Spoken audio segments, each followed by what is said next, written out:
In the late 90s, what popular medicine was saying was, well, you have hepatitis C, that's what you're going to die of. It's just a matter of when. Oh, okay. So I figured we'd work on the when. I didn't know anything about the disease, and I was told in the early 90s that, it was something that you just had to live with. I want a chance to know what living life is really like without it. Because I've had it since I was 16. Is there ever going to be a cure for me? Or is this going to be what ends up killing me?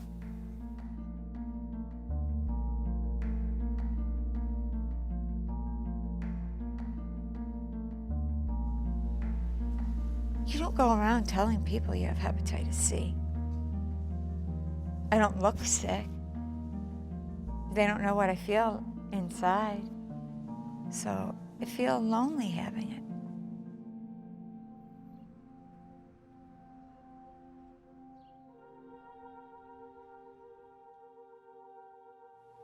My name is Mary. I live west of Chicago. I live in my home with my 2 daughters and my husband and my doggie. First, I'm a mom, and second, I'm a jewelry designer. And when I'm in my studio, it's not just the jewelry. It's just being around the things that I really enjoy. All those colors and shapes. For me, it's almost like I'm meditating. So it's healthy for me to be in my studio. I've had hepatitis C for 32 years. The anxieties and fears crept in when symptoms started showing. And boy, then I really got scared. My mom, she's strong, and when she faces a difficult time, she just gets through it fighting. She doesn't give up. She always puts up a good battle. Mm-hmm. What I most admire about Mary is her ability to continue on and raise 2 wonderful girls, even though at times it's very difficult for her. And she does a great job. She does a great job doing it.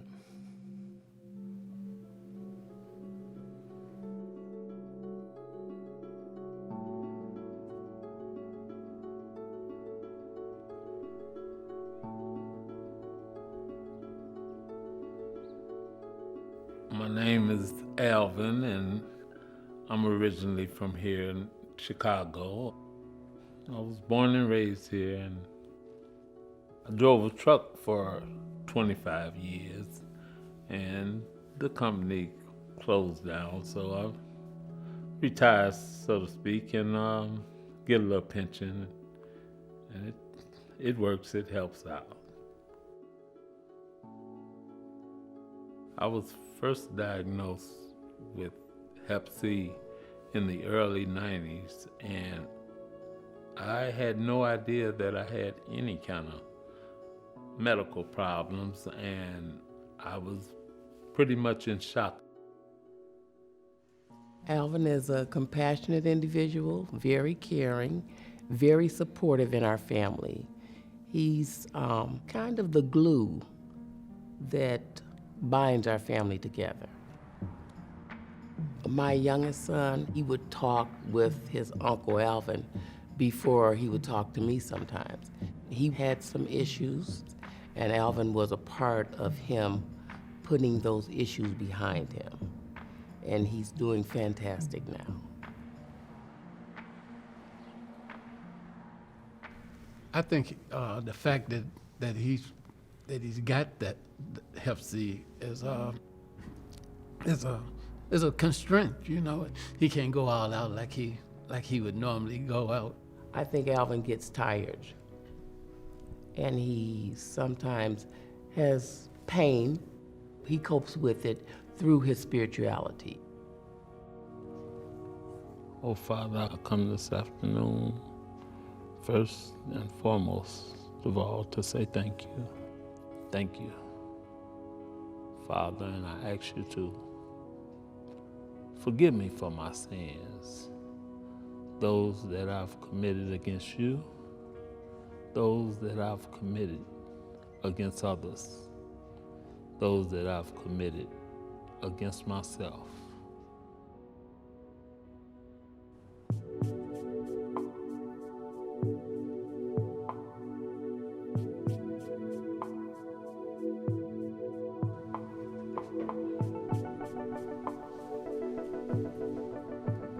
My name is Audrey. I live in Elburn, a suburb of Chicago. I work from home. I am an executive recruiter. I'm sort of a matchmaker. I'm like a corporate Anta. Okay, good. I am so glad you called. I take pride in sending you someone you will hire. It was 1997. I had donated blood. And so I did my good deed of the day. I went on my merry life, and I got a letter. It might as well have said, like, "Dear occupant," except it was to me. It's like, "We regret to inform you, your blood's no good, you have hepatitis C." I did have thoughts. What does this mean for our marriage? The fact that my wife-to-be, my fiance, has this communicable, deadly disease. And what does it mean if we want to have children? This was years before we had children. And so, yes, all those thoughts went through my mind. And what the diagnosis taught me was how much I love my wife and how much I'm willing to risk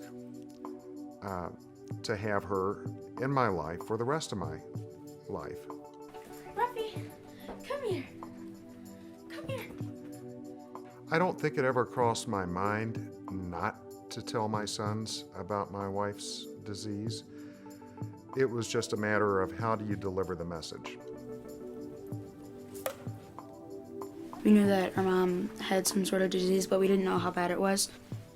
I guess we were a little worried when we found out. I was a little bit scared because I thought that she could die or something.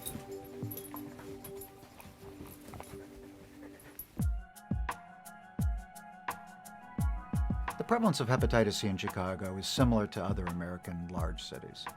It is a major health problem in the United States. I'm Dr. Donald Janssen. I'm a liver specialist here in Chicago. I've been a hepatologist for almost 30 years.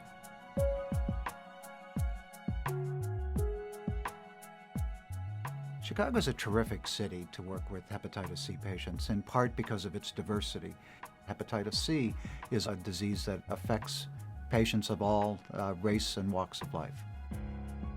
The modes of transmission of hepatitis C are many, and it can be in previous injection drug use, sometimes many, many years ago. It can be blood transfusions in the past before the blood was screened effectively for hepatitis C in 1992. It can be previous organ donation or recipient. It can be being on dialysis. So all of those, plus others, are potential risk factors for hepatitis C transmission. Hepatitis C is a viral infection of the liver. It is a leading cause of cirrhosis, leading cause of liver cancer. In 2007, deaths related to hepatitis C outstripped deaths due to HIV/AIDS. The patients that I see have a variety of signs and symptoms, sometimes no symptoms.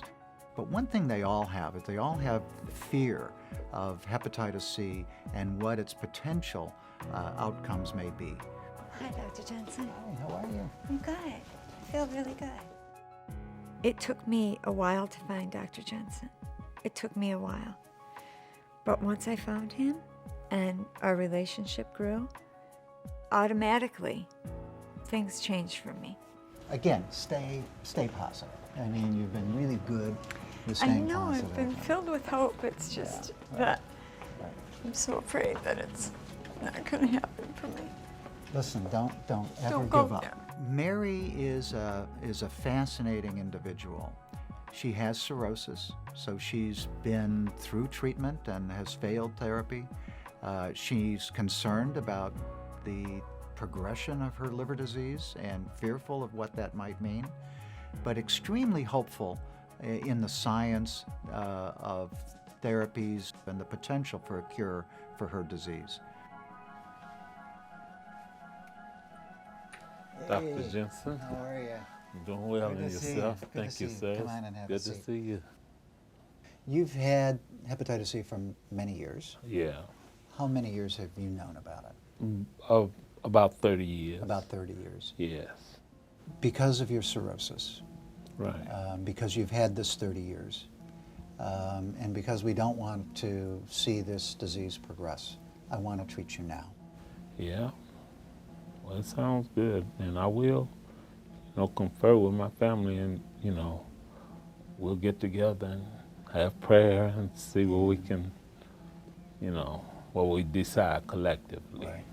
What you can do between now and whenever we start, whatever therapy we start, I want you to live the best life you can. Yes, sir. Okay? I want you Right. to enjoy life. Okay. I want you to eat healthy. I will. I want you to take off a few pounds. I will. All Yes, right? sir. I want you to get some exercise Right. and do that. Because I want, when we start therapy, I want you to be in tip-top shape. Great. All right. Yes, sir. Hello there. Hi, Audrey. How are you? Good, Mary. How are you? When I told Audrey that it had been 6 months since her therapy had ended and the virus was still undetectable, which meant cure, you could see her face light up. The sense of relief in her was palpable. I think Audrey is the patient that I wish I could have 100 of. She's optimistic. She has done everything and more that we asked her to do, and has responded perfectly to the therapy. And that joy of being associated with a cure is something I like to see in our patients, and of course, it's changed her life too. Hey guys, if your choice is between chicken and pork chops, what you choosing? I vote for chicken. Chicken? Okay. To get through treatment was an ordeal. The kids picked up a lot more chores. I slept, they did everything else. I passed extra math and addition twos. Whoa! Whoa! So that was extra math work at home? When our mom was sick, we helped out with a lot of things that she usually did. Like, I think I started doing the dishes. I had to do the garbage. It was a very challenging 6 months of treatment, challenging for the whole family. And we just kept our eye on the ball. And we said, we're going to do this, and we accomplished our goal.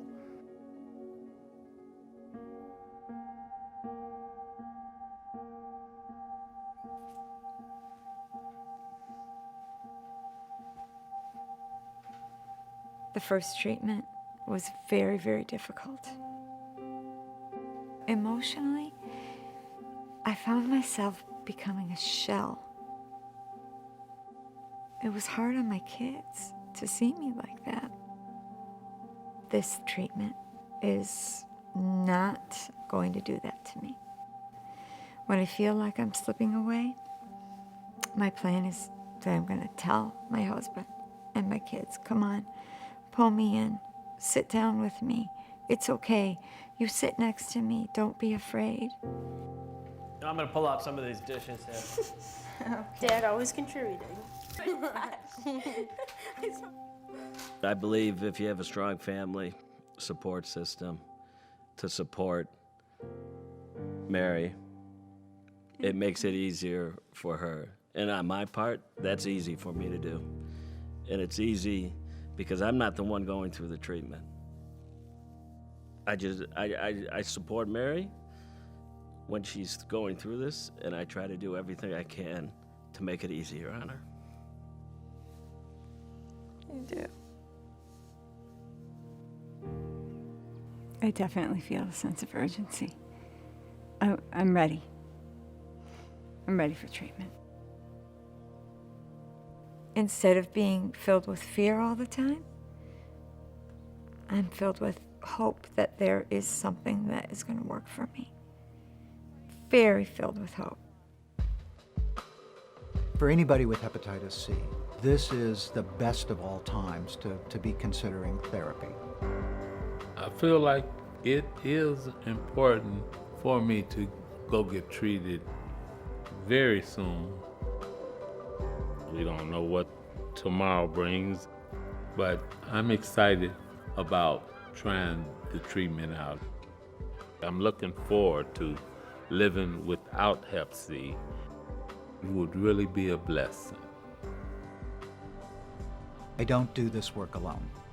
It takes a team, and it takes a dedicated team who are incredibly knowledgeable about hepatitis C, incredibly empathetic to patients, to allow this journey to have a successful ending. I feel like I've gotten my life back. I would hope that one day I could get Alvin and Mary in a room with Audrey so that they could see how joyful Audrey is with her cure of hepatitis C, and to realize the hope that therapy has for them going forward to get rid of their hepatitis C, to feel that same joy. I've never really discussed that I have Hep C with anybody. I want to share my story because I want to help people. I'm putting a face to Hep C.